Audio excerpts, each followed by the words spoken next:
Welcome back to biology, everybody. Today we are going to be doing some DNA replication.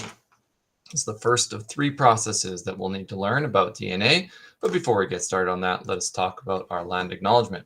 The students, staff, and communities of Winnipeg School Division are committed to truth and reconciliation through building relationships with Mother Earth, the original peoples of this land, and the stories that bring us together. We acknowledge the place in which we gather as Treaty 1 territory, the homeland of the Red River Métis, and the ancestral lands of the Anishinaabe, Inanak, and Dakota Iote people. All right, so we have quite a bit of a lesson today, so I'm not going to get too excited about anything else except for DNA replication. So we talked previously about how DNA is the sequence. Sequence is key. That means that the sequence determines the function of the cell functions the tissues function the organs function the individual. So when we consider the information this way, it's really important that that information stays conserved from cell to cell so that each cell behaves identically. And this is where DNA replication is the key. DNA replication must be a process where we reproduce the DNA sequence exactly from base to base, from DNA from cell to cell. The DNA sequence has to be replaced exactly. And so this was something that was studied using radioactivity in DNA. They made a radioactive DNA strand, and then they measured the amount of radiation across the cells. And for a long time, they thought that the DNA, or one of the proposed ideas was that one set of DNA strands that are attached together in our classic alpha helix. You can kind of see the one above my head. So one of the ideas was that the whole helix would be replaced. If that was the case, then if you started with radioactive DNA, some of your cells would have radioactive DNA, some of them will not have radioactive DNA, because if the whole strand was recreated in its whole entirety, then we would end up with two cells, one with the original radioactive DNA, one without. Instead, what they noticed was that the radiation would spread through the cells and continue to spread from cell to cell. So this is what they came up with: a semi-conservative replication, where one pair of DNA strands, so we have one here and one here, became separated and a new strand built on top of it. And that's the main idea. So we're going to split the DNA apart. We're going to build along each of the insides 2 new hands so that I could have 4 hands here. So I would have my 2 original strands separated, and then on the inside, we're going to build 2 new strands, and they're going to end up being mirror images. So we have 2 identical DNA strands, but they're made out of half original material, half of the old material. So in order to get this process to get started, we need to find a place to begin. And those places to begin are called the origins of replication. And it turns out they happen all over the DNA strand. The entire DNA strand is littered with these sequences that are not as strongly held together as the rest of the DNA strand. They're places where there's a weakness in the DNA strand that can be exploited by proteins and enzymes to pull the strand apart. And those are what's called the origins of replication. These origins of replication during the interphase process will start to look like little bubbles that occur on the DNA strand, where the DNA strand normally in a parallel situation pops open. And these little pops start the replication process. So the hydrogen bonds between the bases are broken, the paired bases separate. There we create we create the site for 2 replication complexes. So a complex here is complex in its intention. When we say a replication complex, we're talking about a specific organization of enzymes and other factors, proteins and things like that, that are all organized around this specific spot to start the replication process. So here we have a picture of a strand of DNA, a very short strand of DNA. Remember, these strands are much, much longer than what we're looking at. But this strand has 3 origins of replication. And so at each of those strands of replication, there would be 2 replication complexes. And that would be really represented by these arrows. So each of these arrows can be thought of as a replication process. So we see 1, 2, 3, 4, 5, 6. So there's 2 replication processes that are moving in opposite directions to one another from the origin. This is important because from this point on, we're probably going to end up just zooming in and only looking at one half of a process. So we're going to zoom in, zoom in, zoom in until we're kind of looking at something that looks like that. So we're going to see a lot of these Y forks, but we have to remind ourselves that just because we're looking at the Y fork this way, which is one replication complex under work, there are actually 2 at least, one moving in each direction. And then there are other replication forks somewhere else down the line. This is a concept that I often ask a question about later on because we spend so much time zoomed in. I want to make sure you can zoom back out. So don't forget that just because we're going to zoom into one replication complex doesn't mean it's the only one that's replicating the whole DNA strand. The DNA strand does not replicate from the beginning all the way to the end. Instead, it picks a bunch of spots all through the middle, and then it replicates in both directions very quickly to cover the whole strand.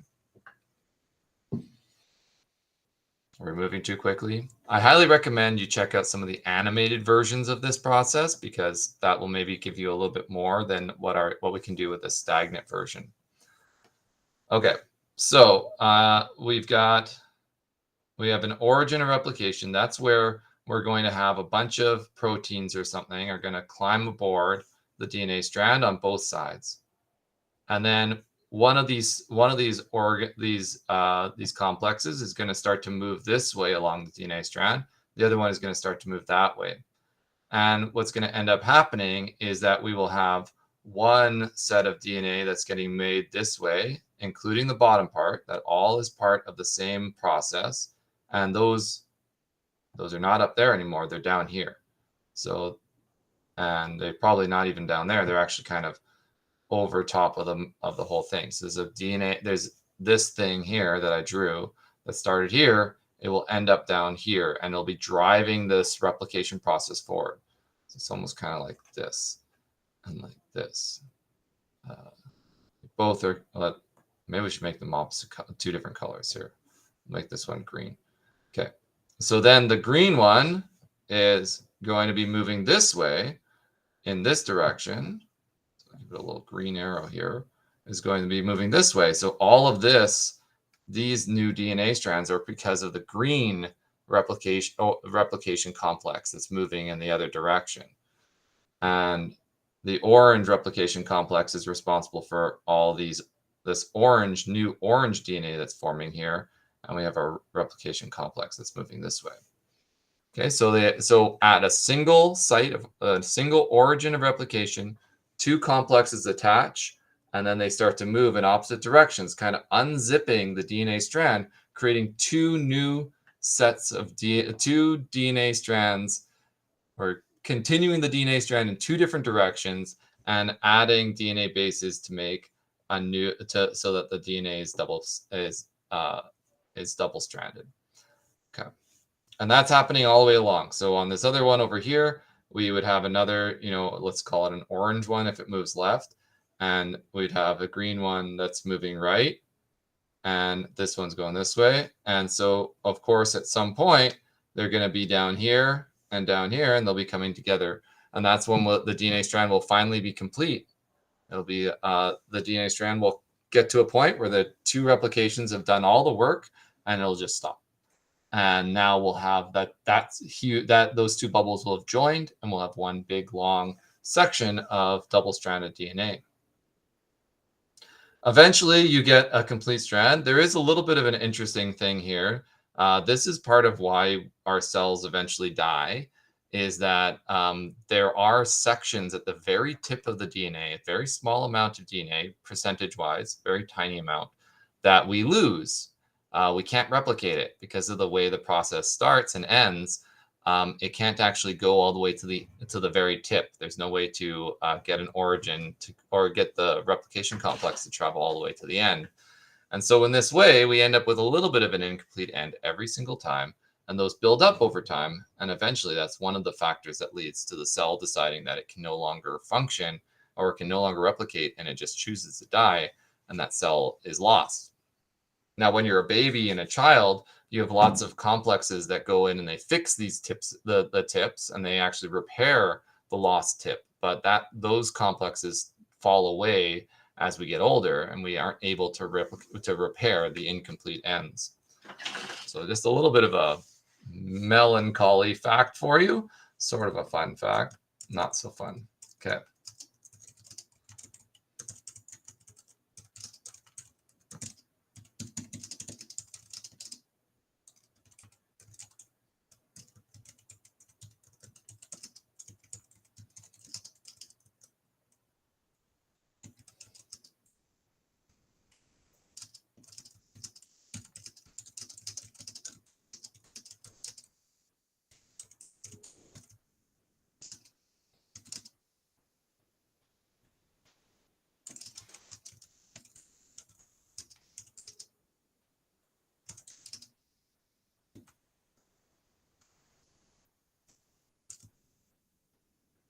Young bodies, body function.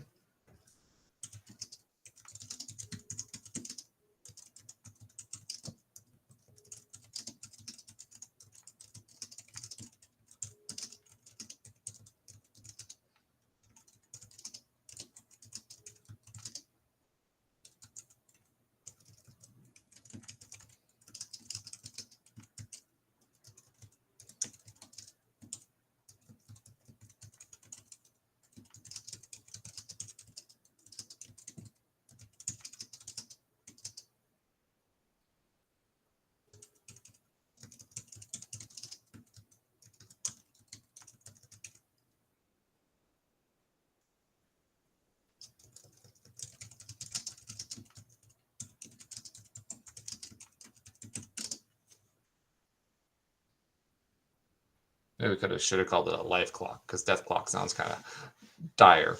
But this is one of the things. This is also one of the places that biologists today are most interested in, because they think that if they were clever enough, they could actually figure a way out of resetting those enzymes, bringing those enzymes back into older bodies, and they could actually repair some of that DNA damage.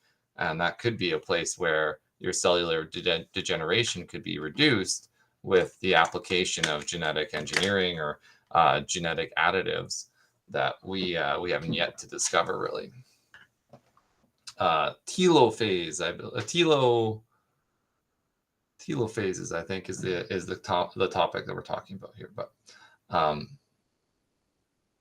anyways, I can't remember exactly.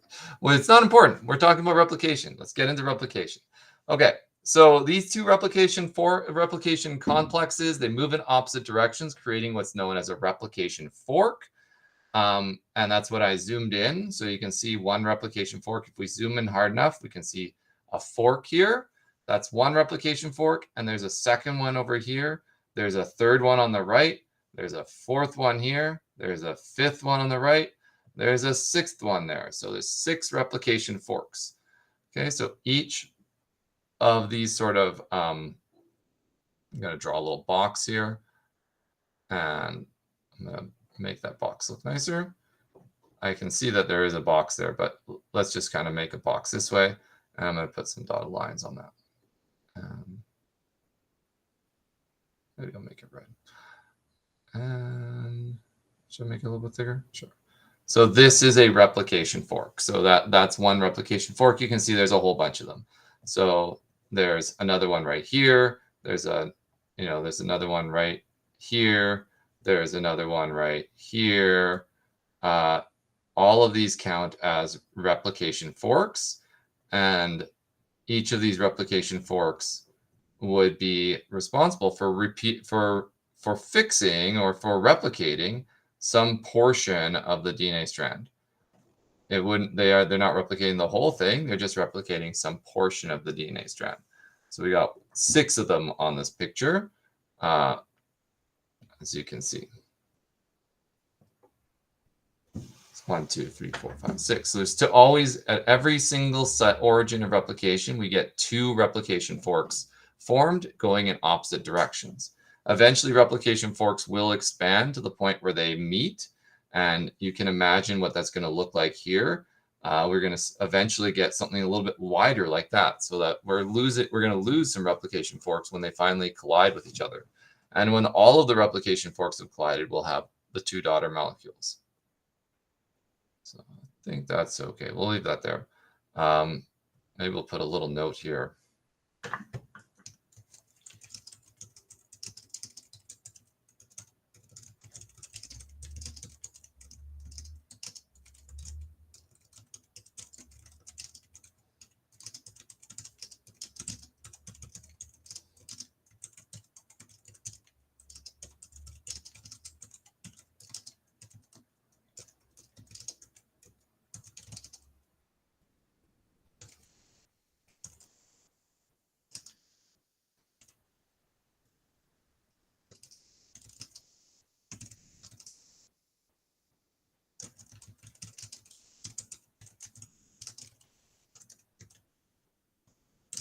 So each origin will produce two replicating forks moving in opposite directions until the forks meet and meet the other origins. They combine, and that ends that replication process. Okay, so now the other part about this that's really important is we're going to talk a lot about enzymes and proteins. And what I want you to remind yourself is that enzymes and proteins are not cells. They are not smart like cells are. Cells can do lots of different functions. Protein and enzymes are very much like building blocks, or more like even more like tools in your tool shed or your toolbox. Each tool really can only do one job. Imagine a set of ratchets. So if you have like ratchets or wrenches, where the mouth of the wrench is a specific size, they're only really good for turning those specific sized nuts. They can't turn anything else. They can't ratchet anything else. That's what proteins and enzymes are like. They're very hyper fixed to doing specific processes. So what I like about this is that it creates a little bit of a puzzle that you can work with. If you know what each enzyme's job is, it can only do that one very specific job. So once you know all the enzymes and you know all the jobs that are possible, the combined result is that each enzyme fits into the sequence in only one specific way, because each enzyme can only do its job if the other enzymes have already done their job. So almost all processes in the cell are controlled and made possible by the work of proteins. Proteins are biomolecules made of amino acids that have structural purposes, they have marker purposes, they have enzymatic proteins, etc. Enzymes are the type of protein that can cause chemical reactions that would not normally happen. For example, DNA strands are normally tightly held together by hydrogen bonds, but when helicase, an enzyme, is around, the strands fall apart. As soon as helicase moves away from the DNA would snap together if there's nothing else in the way. Proteins and enzymes have very narrow functions. The limit of these functions means that enzymes can only work in a specific order. There's that sequence idea again. Learning each enzyme's function understands why the processes happen in that order. And that's the game. So when I'm thinking about education, I often think about what's the game of what we're learning. We're learning here a sequence. We're learning one of three sequences, and the game will be, when it comes to like answering questions, is often about what happens to the sequence when this happens, or what's the next step in the sequence if this has happened. Those are going to be the concept questions, or why can the sequence only happen in this direction? And you have to look to figure out the trick or the facts that determine the sequence, why the sequence is only possible in this or that way. Okay, so I have listed here, and you can find this in the booklet that I posted, the definitions for each of these enzymes. It's worth rewriting those definitions into your own book or in your own words, because that will help you understand what's going on. And it'll give you another, practice in working with the material. So these are all the enzymes we're going to talk about in this section. I think this section has the most enzymes out of all of them. So topoisomerase is an enzyme. It's an enzyme that can release torsion in a DNA strand. So if have my DNA strand and I start to crank on it, it starts to bind and the actual molecules are pushing against it. And I can actually get cracking. I can pop the DNA strand is actually broken there because I was twisting on it too hard. And that will happen during the replication process because of the way that the process is going to happen. The strand can get too tight. And so what we can do is topoisomerase can go in here and essentially, so I'm twisting the strand this way, right? This is what the direction I'm cranking it. I'm trying to, my hand is cranking it from your direction. It's cranking it towards me right now. So that's where I got cracking. So instead, what I'm going to do is topoisomerase is going to come in. It's going to break the strand on purpose, like this. So I broke the strand on purpose, and I broke it right here. So topoisomerase will make a crack, and then when I turn the strand to get, in my direction, oh, no problem. And then it'll just let that happen a couple of times to unwind the stress, and then it'll fuse it back together. So it can unwind and fuse back together, and the result is effectively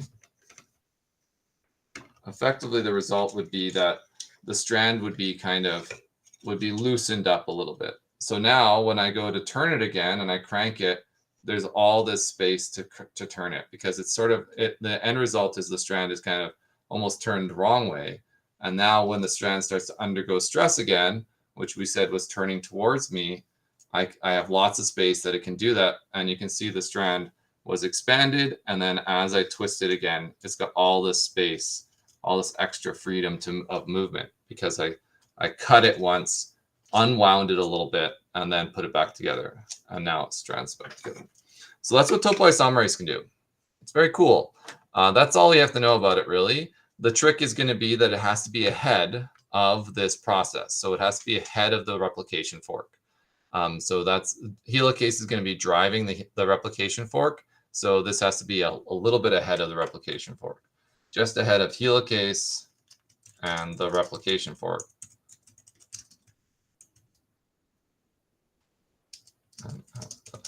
Head of replication fork during replication. Okay, so then let's talk about helicase. So helicase is that enzyme. I mentioned it already. Helicase is an enzyme that can weaken these bonds and crack them open. And that's where our fork is coming from, right? So you can see the fork shape is opening. It requires us to open the strand, and that creates that Y shape. So you can see one Y this way, one Y this way. So this is helicase is what's going to open up the strand and just kind of loosen that up so that it starts to pop apart. Okay. Now, if you think about DNA, of these DNA nucleic bases, they kind of act like magnets. And if you leave magnets on the table by themselves, close enough together, they're just going to snap back closed. So helicase can attach to double-stranded DNA and tear it apart. But if you were to just leave it alone, and this is really what's the trick of the whole thing, is that there's no smartness here. Your cells can have helicase floating around in them all day, every day. That doesn't matter. What matters is if the helicase, if there's something there to support the strands and keep them apart, or if they'll just snap back together. And so that's where the next part comes, the single-stranded binding proteins. These are binding proteins, structural proteins that can attach themselves to the freshly opened DNA strand and keep them open. So here's an example. Here we have helicase. We're missing a little bit of detail here, but I think we can figure it out that this is the rest of the DNA strand.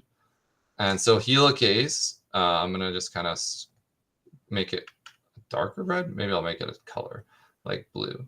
So here's our helicase right there, and it's opening the strand up. And then these single-stranded binding proteins are holding the strand open to make sure that the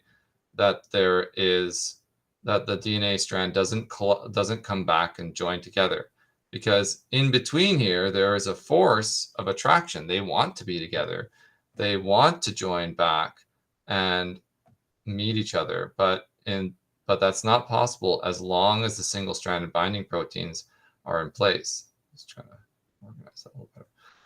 So here we have our, this is going to be your A, and that's your T over here. And those A's and T's, they want to join back together, but they can't as long as the single-stranded binding proteins keep them apart from one another.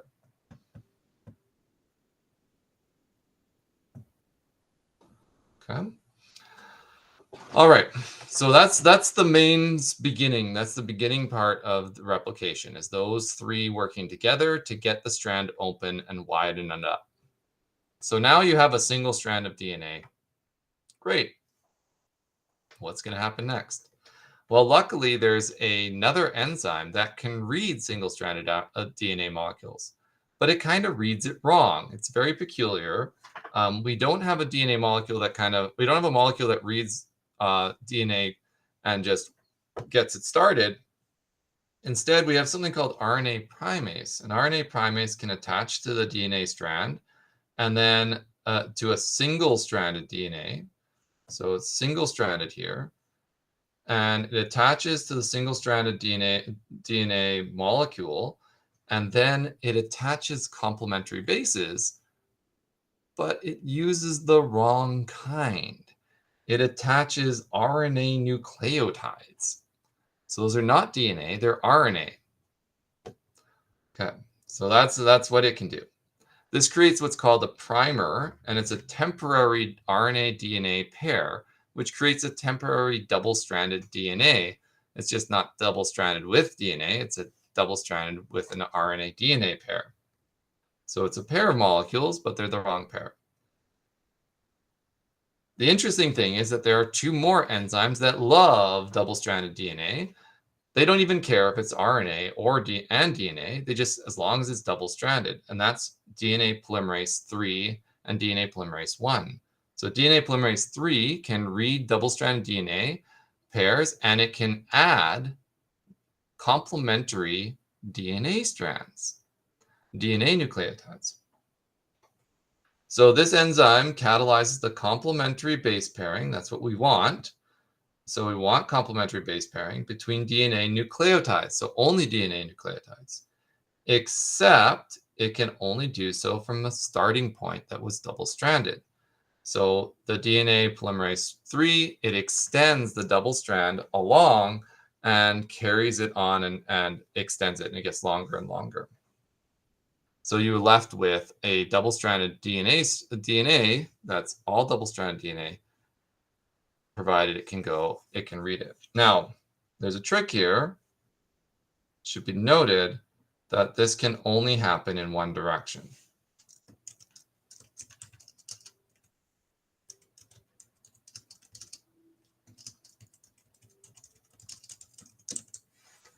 So it does not go backwards. There is a DNA polymerase that can go backwards, but it's only found in bacteria. Okay, then we have DNA polymerase 1. This is an enzyme that can change RNA DNA pairings into DNA pairings. Cool. But there's one more trick. Neither of the polymerases can jump a gap. So if there is a chunk of double-stranded DNA, it can extend it, but it can't join it to the next one. So since they have this limitation that they can't join these chunks, we end up with needing a third and final polymerization enzyme, and that's DNA ligase. And DNA ligase can bridge sections of DNA, double-stranded DNA that were created by the action of separate polymerases. And then they can fuse those sections to create a continuous strand.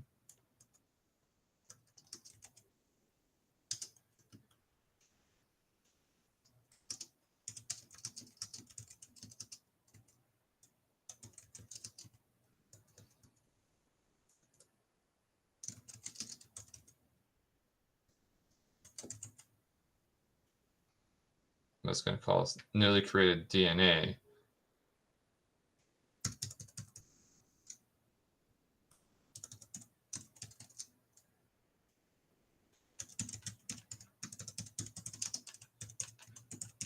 That's a little bit less ambiguous. Okay, so let's get through this. I think you can probably see the sequence based on the rules. This is how I like to play games, is I like to know the rules, and then I can work about the sequence, because if I know the rules of each piece of the game board, then I have an idea of what the sequence is going to be that I need to play them. So here's the specific order, and I think you can guess. First, we're going to need helicase and topoisomerase to open up the strand. So from the replication complex, helicase and isomerase will attach, and they will open up the strand. Now that the strand is open, we'll need those single-stranded binding proteins to keep the strand from binding back together.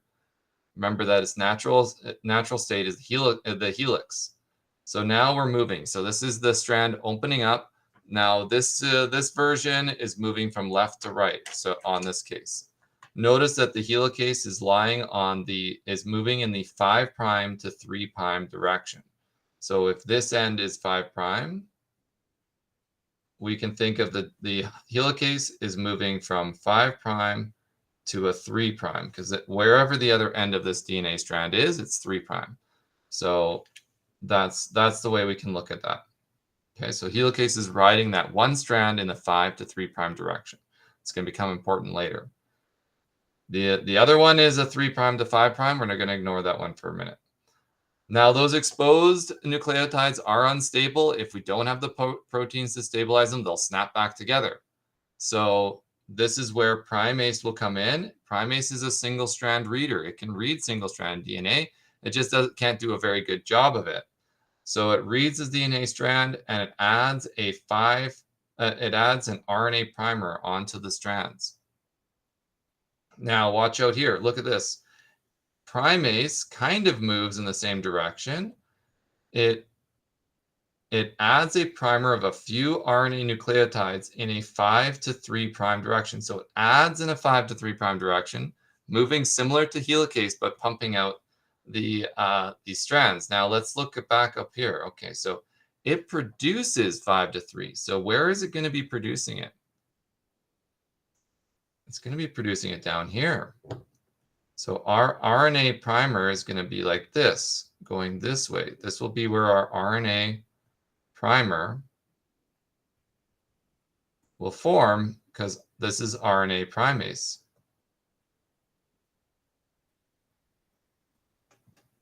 Okay, so RNA primase is going to be moving in this direction. Now, that doesn't mean it can't work on the other strand, because it can read any single-stranded protein, a single-stranded DNA molecule. I'm just going to move this up here. It can work here, but there's a little trick to it. The DNA strands will be made in this direction, because this side is 5' when it has to match the 3', and this side is 3'. And that's where RNA primase will be.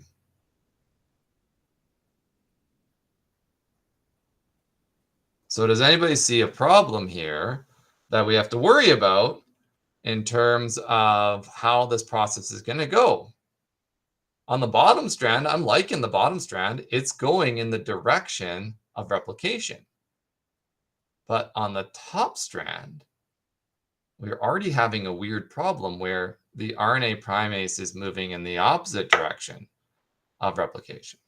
So already we're starting to have some weird we're having some weird action here on one of the strands compared to the other one, because of the anti-parallel strands. Anti-parallel meaning they go in opposite directions, means that if we're going to move in one direction, we have two highways that are going in two opposite ways. That's going to be a little bit of an issue. Okay, so DNA polymerase 3 is the major enzyme of DNA replication. It adds DNA nucleotides to the single-stranded DNA to make it double-stranded. The replication goes in a particular direction, always from the 5' to 3' end. So we have to look at it here, because this is the tricky part. Okay, now this is where I'm frustrated, because the previous image was upside down from this one. So the previous image, we saw the 3' end was down here. Notice this one down here. We're going to move to this image here, and notice that this image, the original strand, is up here. So this is a mirror image, or an upside down from the first fork that we drew. It's completely legitimate. You can do your forks any way you want, but it is kind of confusing. I was going to say it's a little bit. Anyways, something. It's a joke there. I'm not sure it's appropriate. Okay. So replication always goes and it follows a particular direction. It follows the same direction as the primase does, which is to create 5 to 3 direction enzymes, reading the strand in the 3 to 5 prime direction. Okay. So why is this? There's a reason to it. You don't have to know what the reason is, but essentially the enzyme is reacting to the direction of the sugar phosphate backbone. It's kind of riding the backbone in a specific way. The backbone works as sort of a zigzag that can't be backed up, kind of like a zipper, or like how a zipper works, or how a ratchet. Think about a similar to the ratchets on a zip tie.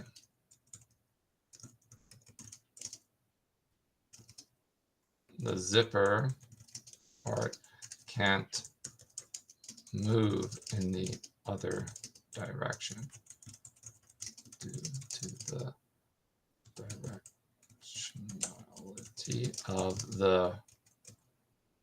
the grooves of the tie.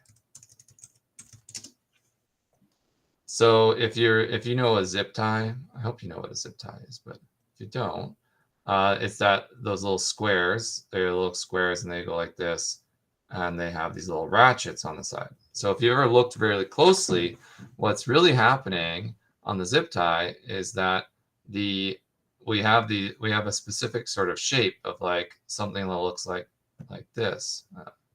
Oops, let's try that again. No, not trying fast enough.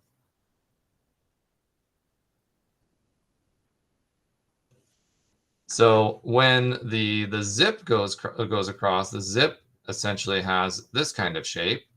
This is our zipper. And so as it travels across, it clicks, and it clicks, and it clicks, and it clicks, and it can't go backwards because of the direction of the ratchets, of the grooves. So we can only move in one direction because of the ease of motion. And this could be just as easily translated into, I have to read my diagram again. Okay, so 3 to 5 prime. So this would be essentially like saying that we could kind of imagine this as this is our 3 prime and this is our 5 prime. Probably actually even more clear, this is the phosphate and there's the 5 prime here. So the phosphate is sort of this big negative charge, and so when we move our enzyme past the phosphate, it can't go back. It gets over the phosphate, can't go back. Over the phosphate, can't get back. And so that's why it has a specific direction to it. And the direction of the feeding can only happen in a specific direction. So that's the likely answer. Okay, I'm going to get rid of that just in case someone's only reading my diagrams and not looking at the thing. It might be very confusing. Okay, so when the DNA opens up and a direction of replication starts, one strand is in the same direction as polymerization. The other is in the opposite direction. The polymerise 3 can only travel in one direction, which is why we call one strand the leading strand and the other strand the lagging strand. So the lagging strand is going to be the strand that is organized, the strand where the 3 to 5 prime direction is opposite to the direction of motion. So the lagging strand has an orientation, there's that order thing, of 3 to 5 that falls opposite the direction of replication. So what I want you to try to remember is that the original strands are always read 3 to 5. Always read original strands in 3 to 5 direction. This can be hard because the language gets really messy, where some people refer to the direction of formation, some refer to the direction of the original. I like to think about the original because that's the data that we're trying to copy, right? So the original data is always read 3 to 5, always read in order from smallest to largest. So let's put that as like a little italicized here. Always read the original data, the original DNA, in order from small to large, 3' to 5'. And then once you've done the reading, then you think about the implication. So for the lagging strand, reading in the lagging strand will be, when we look at two DNA strands, we look at the original DNA, which is usually indicated as like a dark line, or, in this case, we can see the original one is in black. I identify the reading direction of each strand. So this strand will be read this way. This is 3 to 5, 3 to 5. So that's our reading direction.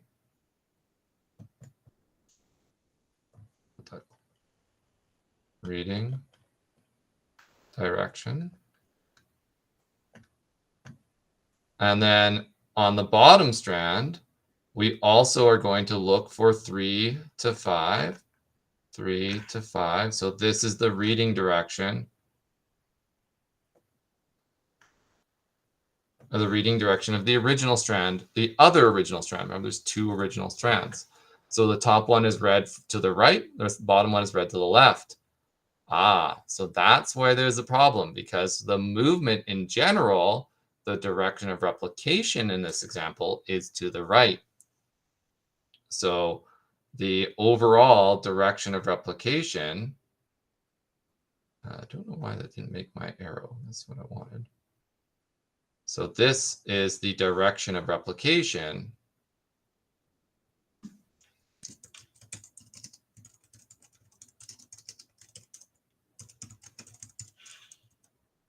And so we can see that one of the strands is going in the right direction. One of the strands is following the direction of replication, and the other strand has to be read in the opposite direction.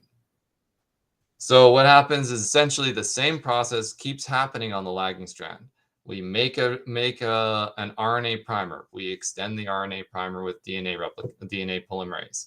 We make an RNA primer. We extend it with DNA polymerase. We make an RNA primer. We extend it.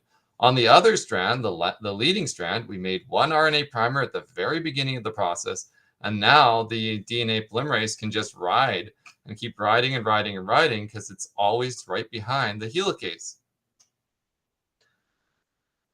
And it all happens continuously. So on the bottom strand, because we know that DNA polymerases cannot jump the gap, they can't connect two separate double-stranded DNA sections, we have a bunch of these fragments, and these are called Okazaki fragments. So the fragments, Okazaki,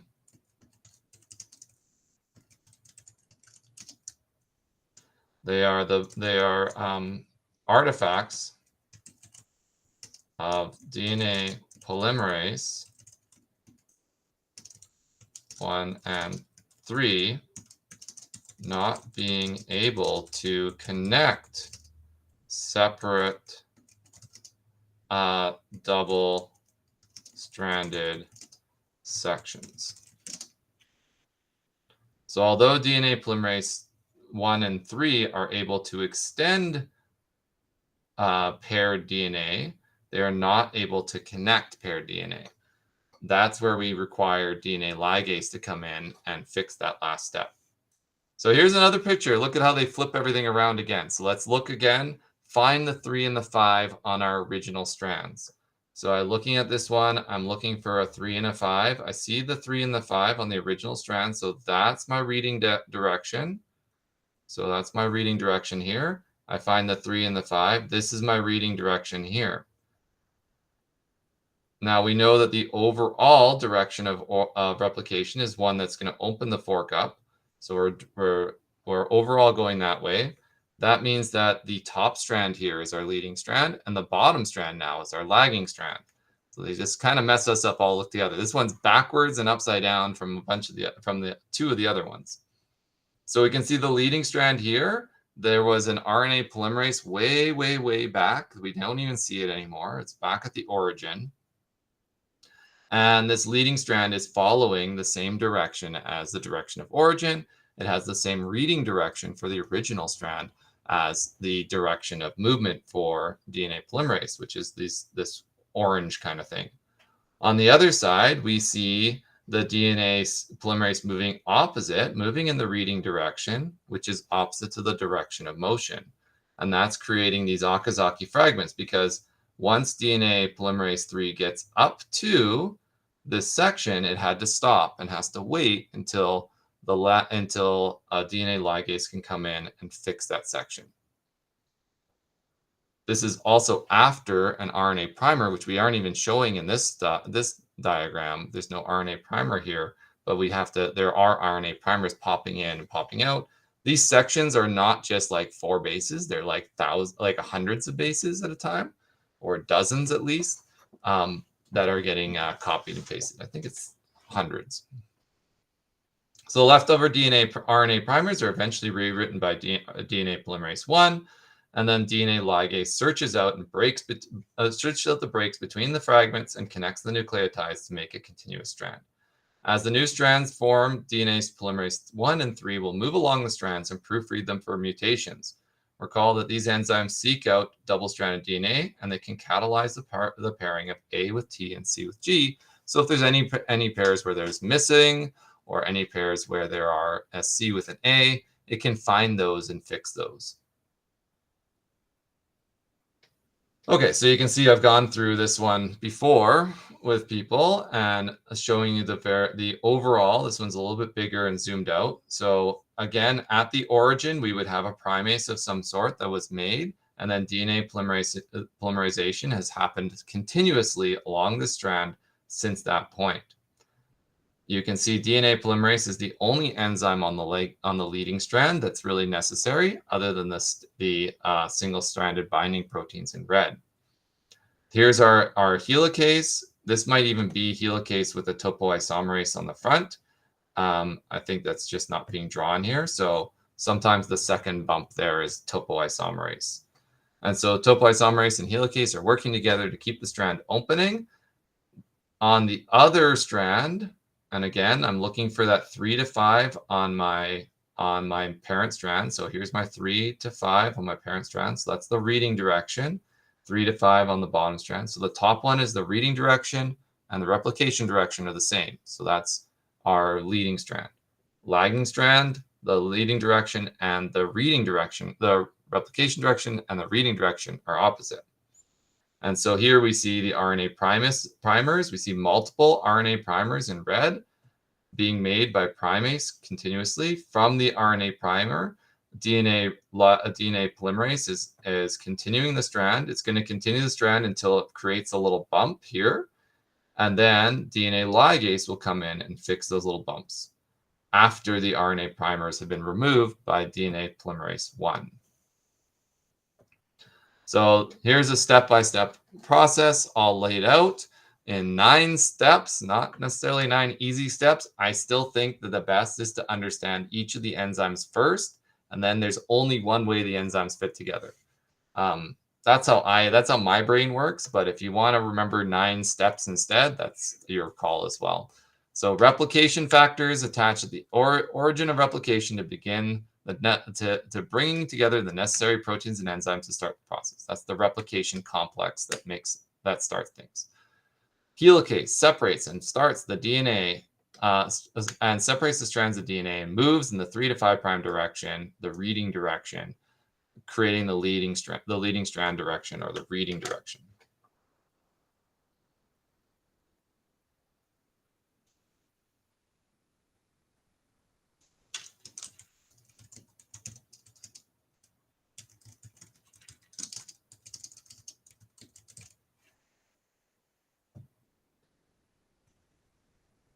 So that's our reading direction. So single-stranded binding proteins then bind and separate bind the separate strands to keep them apart.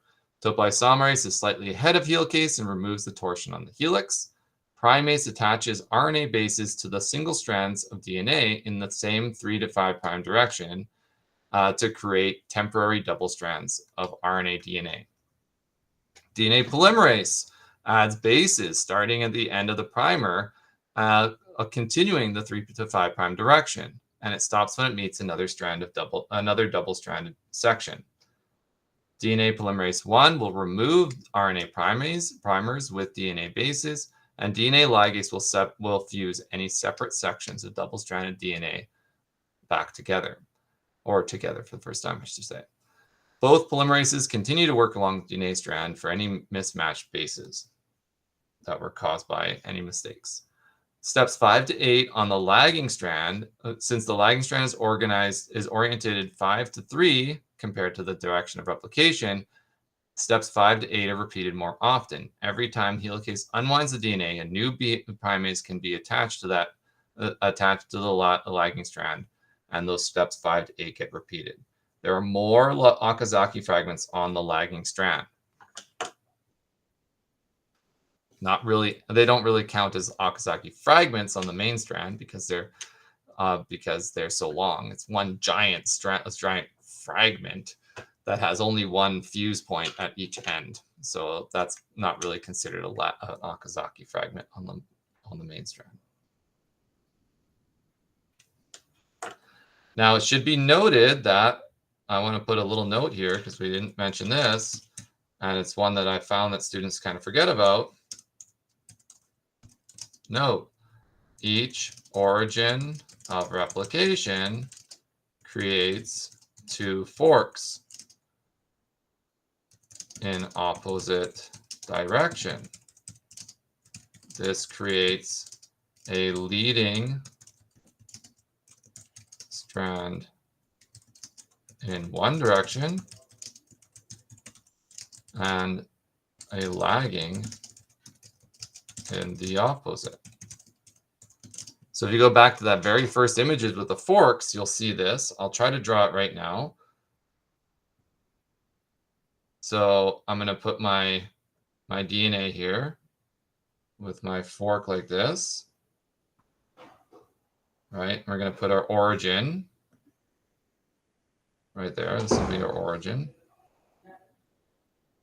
And if we say we should put a direction, so let's put this as 5 prime, and then this is 3 prime. So that's a 3 prime. That's a reading direction, right? But this will also be 5 prime, and this will also be 3 prime. So the reading direction is still this way. But we're going to have a direction. We've been doing this in blue, a direction of replication in 2 different directions, right? Replication.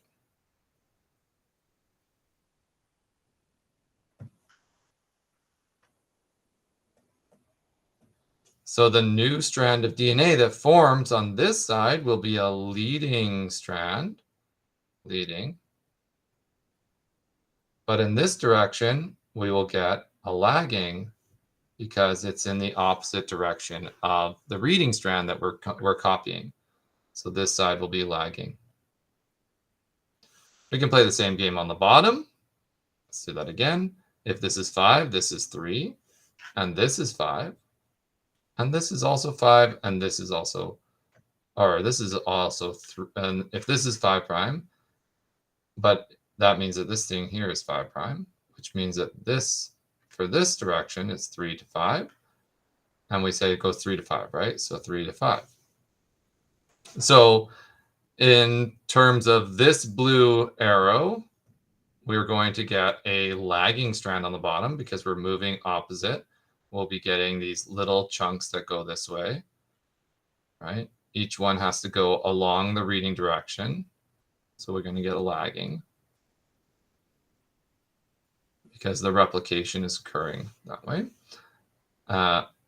So the little Okazaki fragments were all made in the same direction as the other one. And then on this one, on this side, this will be our lagging strand, our leading strand. And since there's a lot less steps to happen on the leading strand than the lagging strand, the leading strand is always going to be replicating faster. And when you see an actual video of this happening, it's quite wild. Like they have these sort of animations of this, and it's quite hard to wrap your mind around that there's a sort of one section that's just kind of going continuously and making tons and tons of DNA, and the other strand is kind of doing these little loops and all these other extra processes happening on it. All right, that's everything. Hope that sticks. And if not, check out other videos, and we'll talk to you more in the next one.